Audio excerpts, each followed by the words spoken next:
If you're thinking about converting to Islam, it might be because of what you've been told about the Quran. The Quran is the center of Muslim faith, as well as the center of some very compelling lies that Muslim authorities have spread quite successfully in recent decades. So the Caliph Uthman standardized the copies of the Quran, and therefore from his time up until our time there has never been two copies of the Quran that are different even in one letter or one word. Since Uthman's time in the mid-7th century, no two Qurans have differed from each other by as much as even a letter. Now, first of all, that's a rather difficult claim to prove since we don't have any Qurans from Uthman's time to compare to. Muslim scholars have called this one of the greatest weaknesses of the Islamic world, and in the existing manuscripts of the Quran we do have, we see numerous textual variations, as well as erasures, tapings, and other forms of correction. So if we don't have any complete Qurans from Uthman's time, and if we observe variants and corrections in the manuscripts we do have, just like any other manuscripts preserved by hand copying, why do we hear claims like this? From his time up until our time, there has never been two copies of the Quran that are different even in one letter or one word. The idea is to convince you that the Quran has been perfectly preserved to the letter. This could only be accomplished by God. Therefore, the Quran's very own preservation is proof that it's a divine book. The only problem is that claim is a lie. Unfortunately, it's been a very popular lie in the Muslim world. Let's look at another lie. This is the origin of the different recitations of the Quran. It all goes back to the Prophet ﷺ asking Jibreel allowance from Allah to recite the Quran in different ways. That's the claim. The Quran is a recitation, and there are various equal recitations, and they all go back to Muhammad from Allah. But when we look at the Muslim sources, we see something very strange. Muhammad tells his followers to learn the Quran from several people, including Abdullah ibn Masud and Ubay ibn Ka'b. Keep in mind, what Muslims claim today is that what they recite goes right back to the time of Muhammad and the companions. However, Muslim sources actually record people like Ibn Shanabuth, who was tried, flogged, and forced to recant his readings, which are precisely some of the same ones Muhammad said to use. But there's more than just this one single case.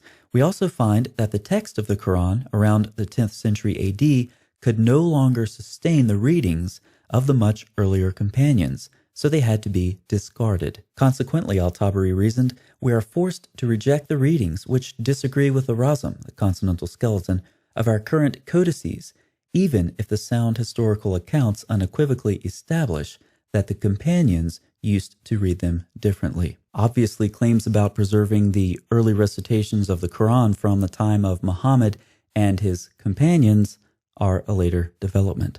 Another later development is the concept of canonical divine readings, meaning entire readings of the Quran that are all equally valid and of divine origin from Allah through Muhammad. In reality, dozens upon dozens of different readings of the Quran were circulating in the centuries after Muhammad. About 300 years after Muhammad's death, Ibn Mujahid limited these readings. Each reading was named after the reader himself. There were 7 eponymous readers. In spite of these controls, variant Quranic readings began multiplying through their students. So the number of their students had to be limited as well. But as the theologians become more influential, these canonical readings suddenly become divine. Early Muslim scholars did not look at the variant readings of the Quran as divine revelation. This position changed drastically in the later periods, especially after the 11th century, where the canonical readings started to be treated as divine revelation. That is, every single variant reading in the 7 and 10 eponymous readings was revealed by God to Muhammad. But apart from the variant readings of the Quran and its manuscripts, what about its content? Something very strange is that the Quran knows of several books, but speaks primarily of the Torah and Gospel, which it says it confirms. However, when we look at the Quran's use of these books, it appears that the author of the Quran did not know the difference between them and the later traditions that grew out of them. For example, in the well-known story of Noah's flood, the Quran mixes in a detail from much later Jewish tradition about the boiling floodwaters. Or when the Quran is describing the story of the golden calf, It mixes in an ancient legend about harnessing the power of something with the dust of its footprint. In the Quran's account of Solomon and the Queen of Sheba, it adds details that come from a water test applied to Jewish mystics who reached the heavenly palace. The Quran borrows from legends about Solomon and his demons, that he gets to dive for his treasures and build his temple, as well as adapting a legend from the Talmud about Ashmedai, the king of the demons. The Quran also contains numerous repetitions of other legends, like the angels being told to bow down before Adam. This is all very strange for a book that claims to affirm the Torah and not all of the later literature that was developed from it.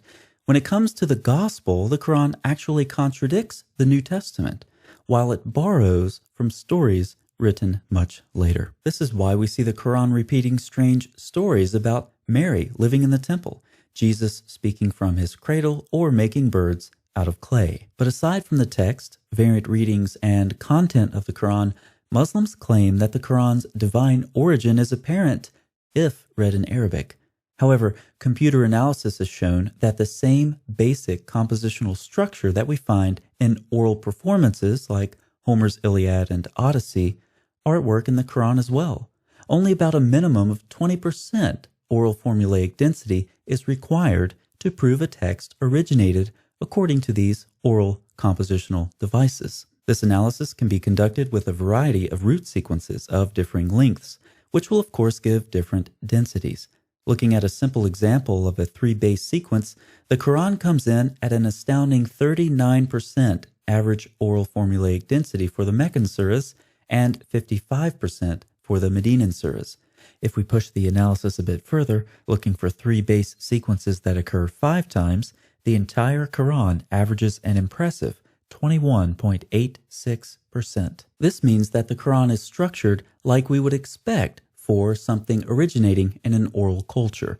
It's also the best explanation for the Quran's repetition and frequent mixing and matching of its sources. The proclaimer of the Quran's surahs was simply unaware of the actual content of the books that he claimed to confirm. But perhaps most troubling about the Quran is its God. The Quran becomes increasingly violent. It commands Muslims to fight people for lacking belief, even if that lack of belief is expressed in simply voicing disagreement with the Quran's theology. The Quran can only see the former scriptures, including the peaceful teachings of Jesus, as a divine promise to fight and be rewarded by Allah. The Quran tells Muslims that fighting is good for them, and Allah uses violence to soothe the hearts of the believers. This is Allah's destiny for believers, in whose souls He has instilled depravity. But it's only in the afterlife, a place completely constructed by Allah, that we get to see His true character. Allah is very concerned for the men of paradise. They are assured that there will be virgins waiting for them who have eyes only for them. The women will be physically appealing with large breasts. These women will be confined in their tents, waiting for the men to come visit them. In fact, in a lengthy description of paradise in Surah 55, Allah lays out His eternal plan for Muslim men in increasing detail. The women's beauty and virginity is stressed, as is their ready availability for the men. One can imagine the original male audience of this surah being delighted in hearing these words, while the women wonder why their function in paradise is to serve the fantasies of lustful men. In this video, I've talked about the text of the Quran, its variant readings, its content, its supposed divine origin, and its God. But if you're still thinking about converting, maybe that's because you've been told that there were other good reasons to believe in Islam. If that's the case, you'll definitely want to check out this video by David Wood, where he shows what happens when you take a closer look at other so-called evidence for Islam.